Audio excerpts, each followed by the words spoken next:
Hey everyone, welcome. It's another soul-led living, and I am so excited to have my friend Safrina here.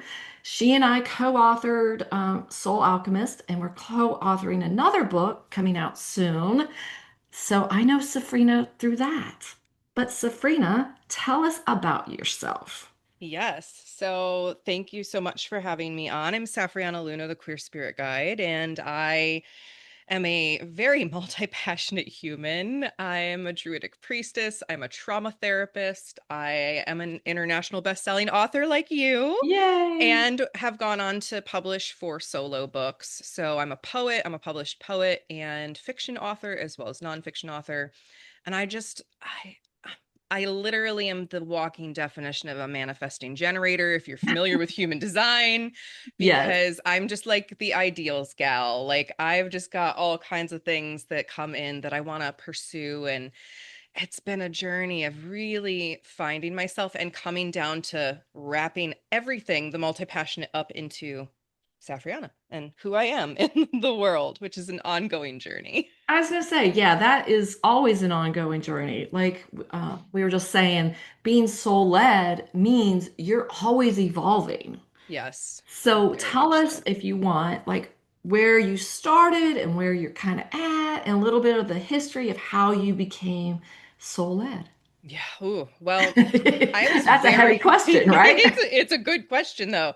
I feel like when I was a little kid, I was very soul led. Before Okay. public school hit, before Okay. I had homework to do, I was out living in the trees. I had my feet on the ground. I was talking to the flowers and the fairies and the tree spirits and very soul led. And then public school happened, and I went through the gauntlet of that. I moved around a lot when I was a kid, and it really disrupted just everything. Unfortunately, I survived a lot of trauma. I like to summarize by saying the only traumas I have not faced are like direct death, violence, war, and natural disaster that can like destroy a property or a home. Other than that, I've more or less experienced it. And that led me into just a really interesting place of not knowing who I was or what I was Hmm. meant to be because I had experienced such atrocities. So I grew up, right? Quote unquote, grew up, uh, ran away the day I turned 18, got married at 18 to an older person, and didn't think I was going to go to college, did not think I was going to do anything with my life, ended up just nearly dying working restaurants, like of all things. But the physical labor and the expectations were just not what my body needed. So I decided, you know what, I'm going to go back, I'm going to go to college. And so I went to college to become an English teacher, was an Okay. English teacher for nearly a decade, and the kids needed me in a different capacity, I realized, because I had a lot of LGBTQ kids coming to me and saying like they didn't have a safe space to talk about it because I had a little sticker in my classroom that said like, this is a safe space. I was not out of the closet at that point in any way, shape, or form, spiritually, in my orientation, anything. I was very closeted, but these kids were coming to me and saying like, we're questioning things and we don't know what to do with that. And there became a point where I was like, I can't talk to you about all of this because I'm a teacher, not a counselor. All So right. now that we've veered into this territory, I need you to go to the counseling office, which of course was not what they needed, but it was legally what I had to say. Yeah. That's hard. Yes, it was very hard. So I went to school to become a therapist, as one does, and was a trauma therapist for nearly a decade before realizing like I can't do this one role.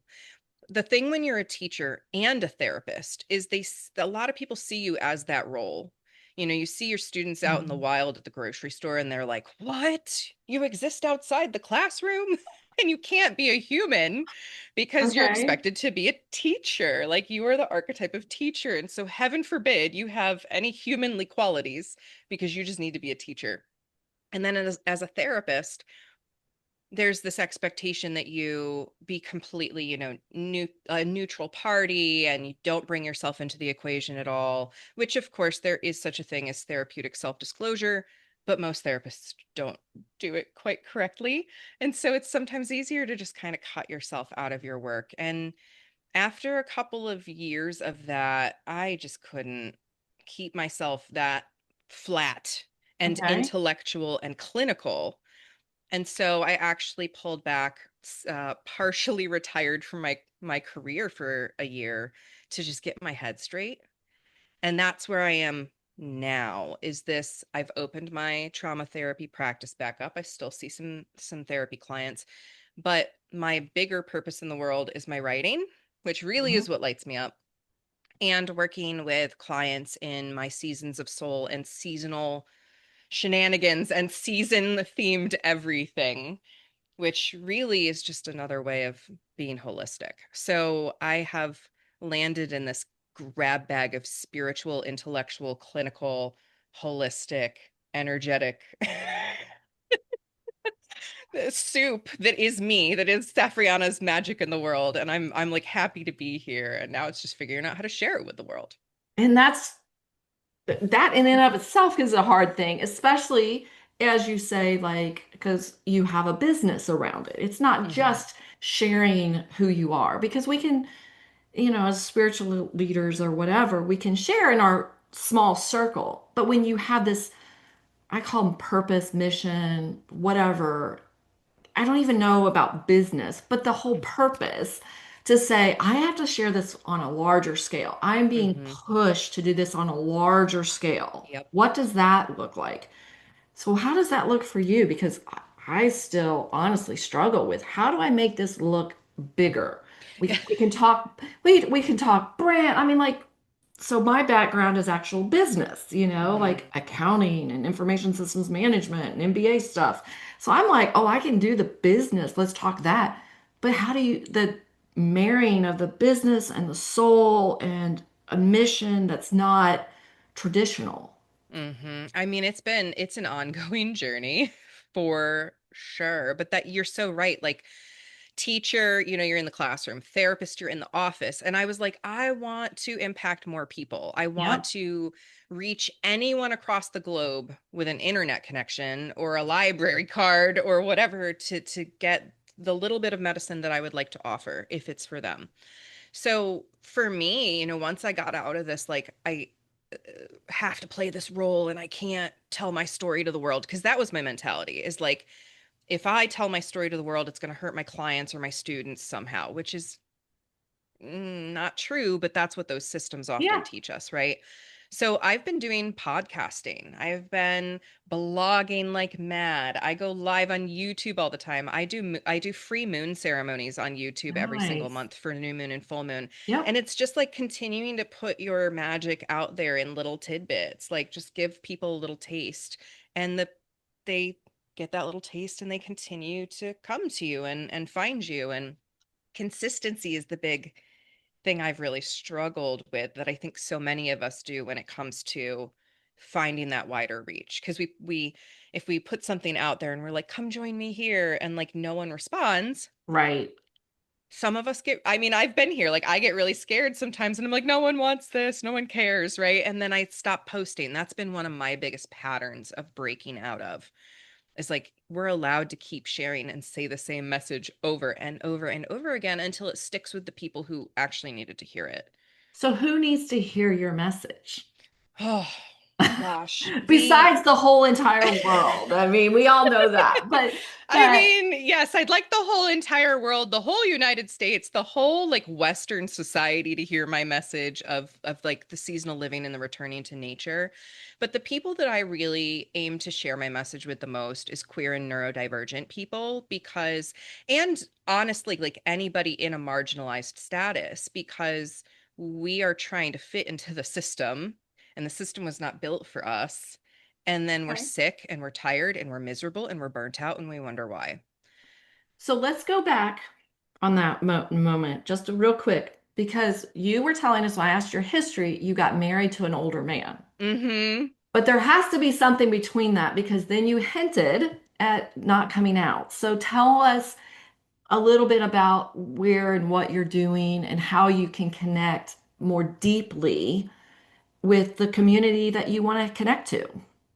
Yeah. So I am a bisexual woman and Fun facts. Bisexual women are, aside from trans bisexual Black women, bisexual women are the most marginalized, like No. gender sexual orientation because it's also the largest. There are way more bisexual women than like any other queer population. It's the largest queer Okay. population and one of the most invisible because often bisexual women date men or are married to men, but they're still bisexual. So for me, I've predominantly, dated men. I've dated some women and some non-binary people, but like queer is a core identity of who I am. And so when I'm looking for a community, I'm looking for people who are going to honor that, right? That I am just me. It doesn't matter who Right. I'm dating or who I'm in a relationship with or how many relationships I have. I'm just Safriana. And that's what I encourage other people to do too, is to find the communities where you don't have to over explain yourself to be able to belong and you don't have to hide yourself either to belong because I mean, oh my gosh, when I was a teacher, the my spiritual path couldn't talk about that because I literally had judgy comments from teachers about other people of my spiritual path, which is walking the wheel of the year. I'm a druid, like Hmm. I mentioned. So I celebrate those 8 holidays. Yep. And the queer identity, oh, hell no. Like I said, I had the sticker in the room. And I did come out to one teacher while I was there, but it was literally one teacher. No one else felt safe. So at that point, were you still married? Did you get divorced? Did that? I'd been divorced. Yeah, I Okay. have quite the dramatic relationship history. Sorry. No, it's totally fine. Like I said, got married at 18. He was 24. So it wasn't like a huge age gap, but it was definitely an age gap when we started dating when I was 15. But that Yes. was very normalized in my trauma history. By 23, I had just lost our daughter. We I'm had gotten sorry. pregnant, and that losing her made me go, full stop, is this really what you want in your life? Like you were dedicated to making this work because you were going to have a kid together. You're now not going to have a kid together. Ooh, do you want to make another choice? And I was like, yes, universe, I do want to make another choice. Unfortunately, I came out of the frying pan directly into the flame and got into the worst domestic violence relationship of my life with a queer man. And I think they may identify as non-binary now, but I haven't had contact in years. So I want to be accurate, but I genuinely don't know. Um, but that was just awful, but also he was very much like, yeah, you're a bisexual woman, so you should date other women. It's totally fine. And I've been polyamorous for forever.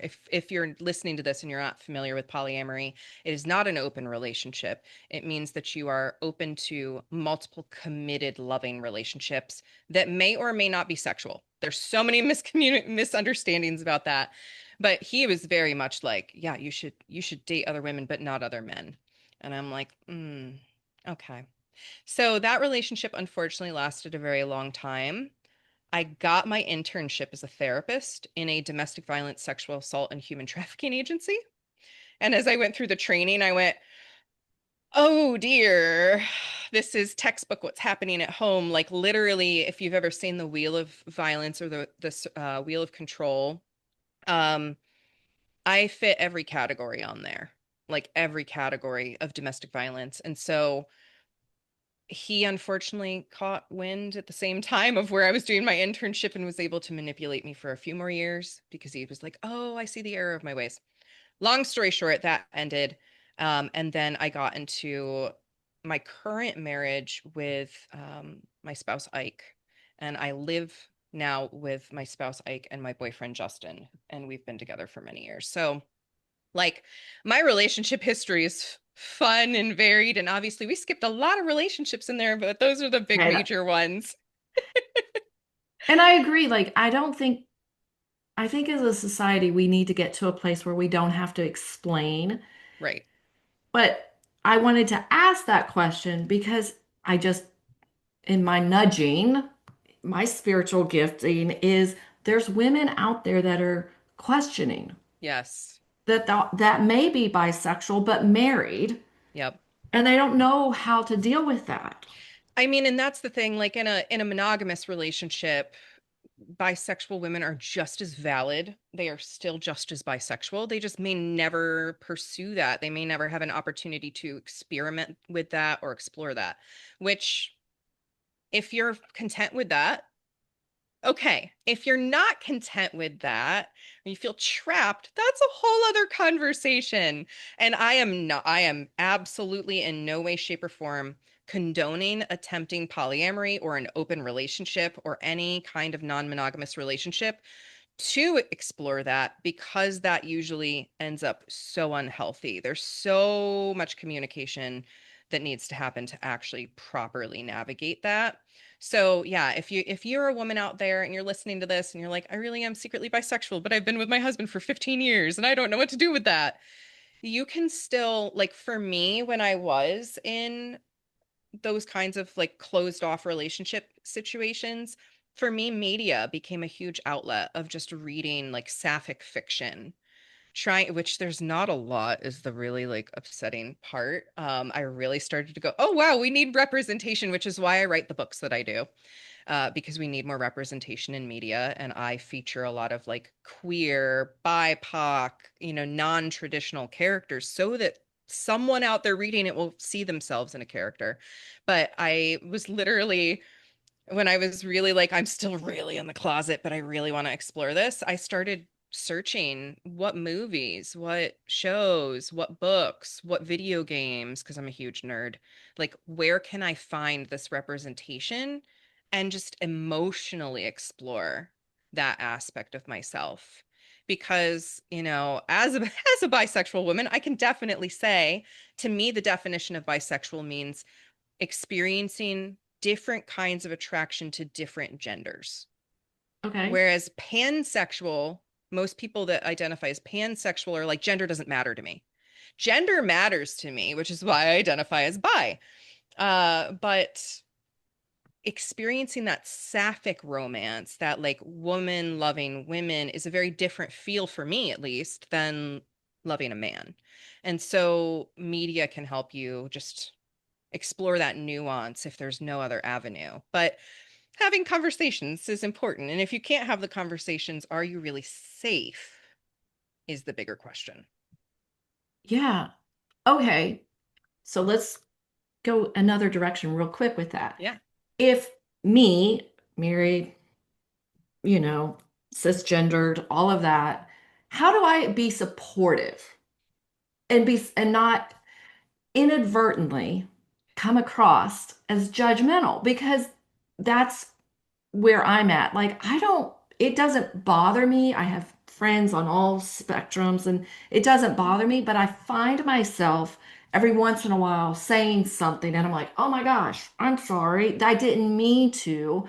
It was an old pattern. So, how do I, who just wants to understand and support and not have to ask, like, what is this? I don't, because I really don't care. I Well, think, sometimes asking is seen as supportive, right? If you okay, genuinely don't know, but that's having it's kind of like having a BIPOC person have to explain the nuance of their black experience to a white person and they're doing emotional labor. We don't want that without permission. There are right. people like me in all communities that are sort of voices or helpers for that community to help people understand. That's literally what I do. That's part of why I call myself the queer spirit guide. I educate people that want to be educated on the terminology and all of that. I do workshops, etc. I've done this for churches and schools and you name it. But asking, I you just said something I'm not familiar with. Okay. I'm happy to go look that up myself later. I don't want you to have to do the labor of explaining everything to me. We're cool. But if you want to tell me about it, I'm open. Like, I think that opening dialogues, but not expecting people to share with you is the big thing because some people they're closed off, they're scared, they don't feel comfortable. There could be any number of reasons that they don't want to share about it. But otherwise, just being like, cool. Awesome.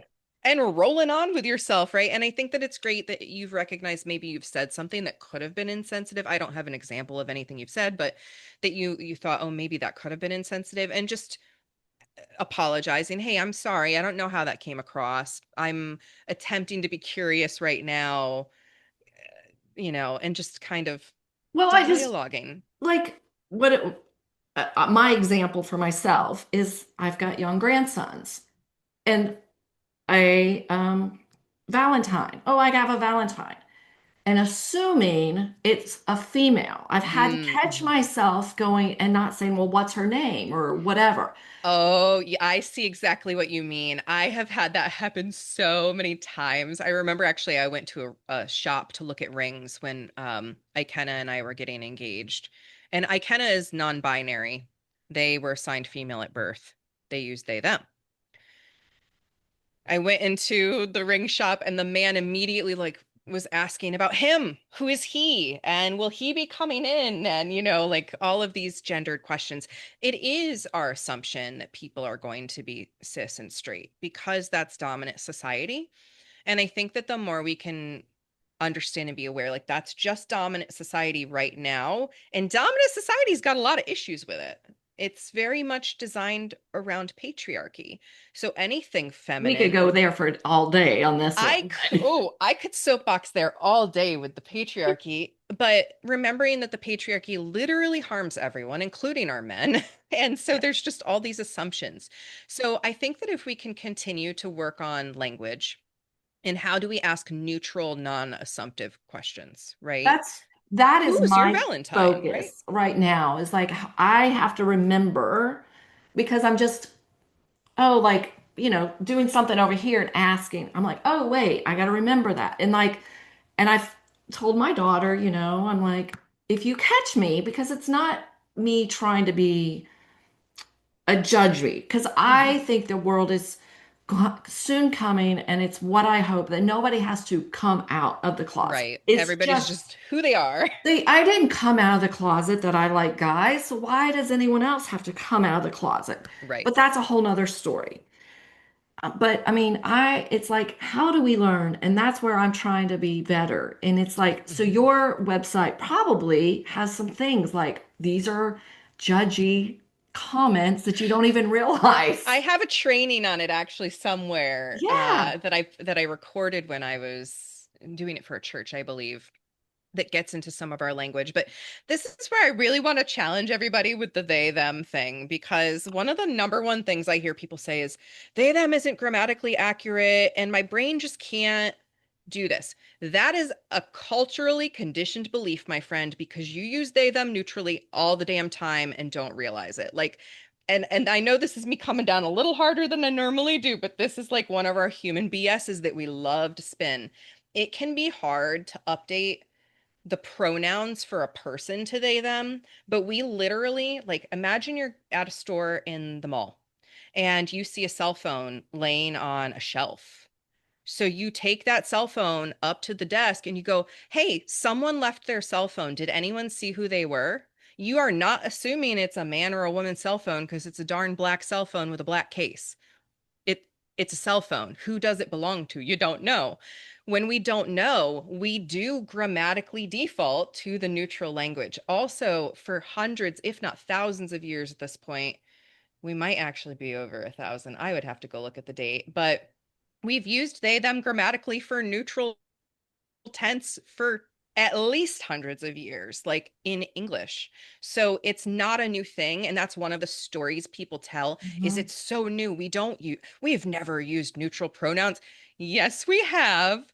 I get the resistance, but that's an excuse that you're making that's actually not even founded in truth. Like it's literally a story. So if we start to say, oh, well, actually, they, them is neutral, can we think about people more neutrally until they tell us who they are?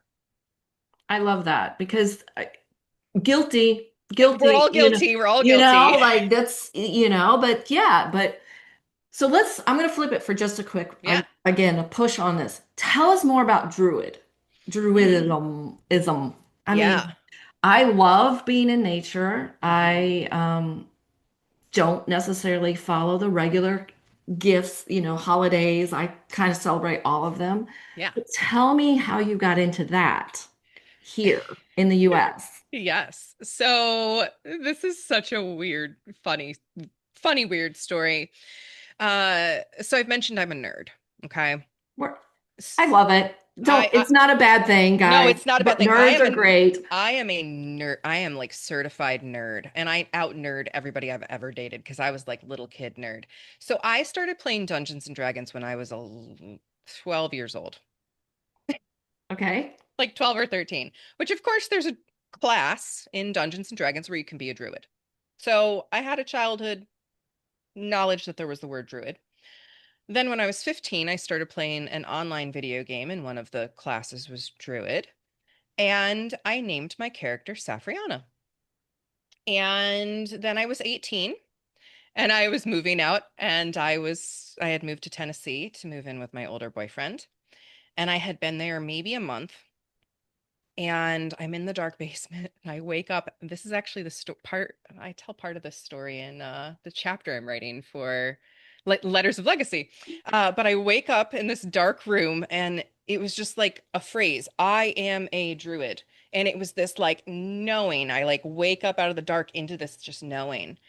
And I'm like, okay, so I'm a Dungeons and Dragons and video game. What the heck does this mean? So I go to, of course, Google, and I'm searching, what is druidry, or what is druid? What is a druid? And I found the Order of Bards, Ovates, and Druids, which is in the UK. So I'm reading their website, and it's like Mhm. druids come from all walks of life. They can be Christians, they can be Buddhists, they can be Muslim, they can be atheists. Druidry is a way of being with the planet and with nature. And all of a sudden, it was like all of that childhood before school when I lived with the trees and I talked to the flowers that I mentioned earlier, like all of that started to flood back in. And I happened to look, and sure enough, there was a book at the bookstore, locally in Tennessee somehow, about Druidry. It's the Druidry Handbook by John Michael Greer. And I went and I picked that up, and I got my first tarot deck. I was so scared. I'm 18. I'm like, God is going to strike me down. And then I read and I researched, and then I moved away from Tennessee to go back to college, and I found like a meetup group for earth-based spiritual people, and I started apprenticing with them and started running ritual. And so it just kind of unfolded from there, like as early as 19 years old. Nice. Yeah. Nice. So it was a coming in, but what is a druid? Well, historically, they come out of like the France and Germanic Mhm. regions up into England, Scotland, Wales, Ireland. That's where we normally think, but they Mhm. actually came a lot from Germany. And it is, of course, a heritage, therefore, that one can have of some form of that European ancestry. But anyone can be a druid. I think that anyone who identifies with the label can be a druid. Anybody who loves the planet is kind of inherently a druid. It's very much about understanding that the planet is a living, breathing entity, that everything is alive, and we are stewards. We're one part of it. We're not hierarchically better or higher than Right. any other living entity. But we do have spiritual gifts, and Druidry is very much a rich path of understanding not only our spiritual gifts and our connection to the planet, but also our creativity. It's very creativity forward. The idea that we're all creators and that we're all artistic or musical or storytellers or poets or something. We all have some form of creative medicine to offer the world. So I would say that's like Druidry 101. You don't have to participate in any holidays. You don't have to believe in any particular gods or God. You just have this ongoing aware relationship with Mother Earth and life. I love that. I love that. Yeah. So, anything else you'd like to tell us about you and your journey and all of that? Oh gosh, well, the aside from the druidry, which, I've been a druid for nearly 20 years now, and a priestess for about 7 years now. And I'm just now starting to talk about that publicly. So thank you for giving me the opportunity to chat about it. But the other big thing I'm really stepping into is me being an author. Like I said, I've been in I think 7 anthologies now, Wow. and I have 4 solo books. They're like literally all around me right now. But I would just love to share my Yeah. books because they are like my pride and joy. And I think that what I'd like to share about my writing is so much of it is deeply personal. I have A Woman's Work, which is my first poetry memoir, and then Daddy's Girl, which is my second poetry memoir. And they are spiritual siblings because Daddy's Girl is very much the masculine patriarchy journey, and A Woman's Work is very much the shut down feminine journey. And when you kind of put the two works Mhm. together, you know my life. It's their memoirs and poetry, and I'm very proud of them. But my novels are where I really love to write and shine. So I have a slice of life novel, which is about a queer couple that experiences pregnancy loss, which, based on what I've shared today, you could probably put two and two together, is inspired by my life. I was not in a queer relationship at the time, though technically it's queer because I'm queer, for the record. But I was in that first marriage at a young age when I lost my daughter, and it took me over a decade to process it. I, I, And so, yeah, the I can. book. Sorry about that. Again, I can't imagine, but But they actually, statistics estimate that mhm, approximately 30% of pregnancies end.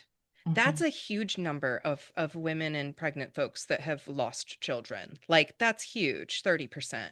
So there's more people out there that experienced it than most people even have a clue about. And so that's why it was like I wanted to write a novel. When I write, I am trying to help humanity puzzle over some things that are uncomfortable. So, Bumblebees and White Balloons is set during COVID, and it features a trans black non-binary person and a white fat queer woman. And so it looks at the intersection of like COVID and racial violence and illness and pregnancy loss.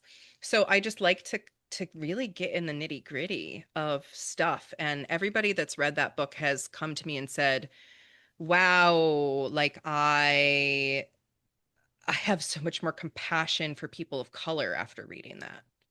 I have so much more compassion for people who have lost children. I have so much more compassion for queer people in conservative families. Like, there's some form of it opens something up for them, and that's why I write and why I love to do what I do. And then my most recent series, which is published under my pen name AJ Eastwood, is my science fiction fantasy speculative fiction entry. And that series is going to probably, when all is said and done in that universe, I'm probably going to have written like 30 books. Oh my goodness.